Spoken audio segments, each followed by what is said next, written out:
From the Bob Mills Weather Center, the Oklahoma weather expert, Travis Meyer.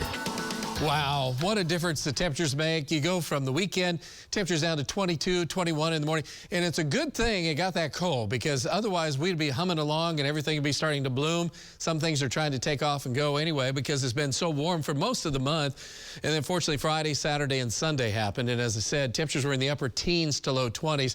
So that kind of slowed down the spring juices, so to speak. But unfortunately, we're going to rev them back up here. We really don't have any freezes headed our way for the next week to week and a half, as you'll find out. So far this winter, we're averaging a little over 2 degrees above normal. January was the coldest, and so far February is still about 7.5 degrees above normal, and that's expected to rise even higher than that over the next few days.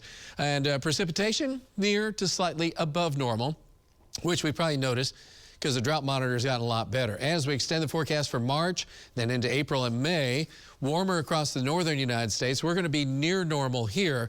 And we're basically leaving La Nina slowly. It looks like a transition is going to go back to, or from El Nino to La Nina, excuse me.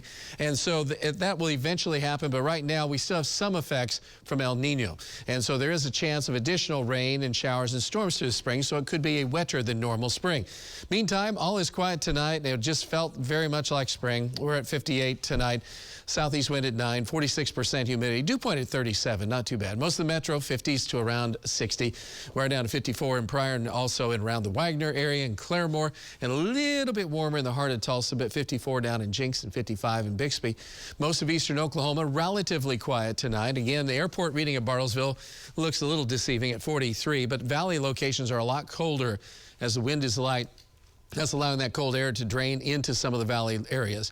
Tomorrow we'll have some moisture trying to spread in, and so that could give us a few low clouds in the morning. Temperatures be in the 40s. In the afternoon, we'll go sunny, and we're upping the temperatures a little bit in the metro area. Looking at some of the new data, I think we're going to hit 80. We might even hit 82. Guess what? We're getting into record territory if we get to that warm.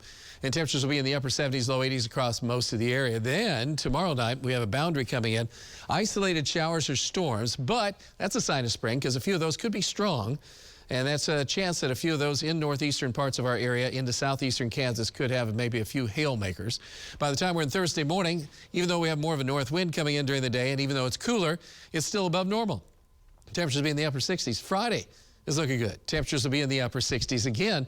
So we have a lot of good weather ahead. And if you're in spring fever, there's a good reason for it because it's going to be just so doggone nice across the area. So overall, the way our forecast is shaping up for tomorrow, big day, will be about 47 in the morning. A little bit on the cool, the chilly side. If you're in a valley location, it's a little bit more on the cold side. But by the time we're in the afternoon, we're in the low 80s. Winds will be mainly out of a south and becoming southwesterly direction for a little bit in the afternoon. And we should still be in the 70s, mid-70s at 6 o'clock. And if that's not enough, check this out. This is pretty amazing. Even though we're getting a few cold fronts coming through, and there is that slight chance of isolated storm in the northeast part of our viewing area for late tomorrow night. So we might be watching a few storms right at that time, but we do think that we're going to be in pretty good shape. And then we do see temperatures that are expected to be moving on up to some readings that are like, was there any freezing weather left? Well, we'll find out later, but in the meantime, hey, spring has sprung for a while here. Enjoy spring in February, everybody. Yeah, could be scary. Before winter comes back in March. You know what?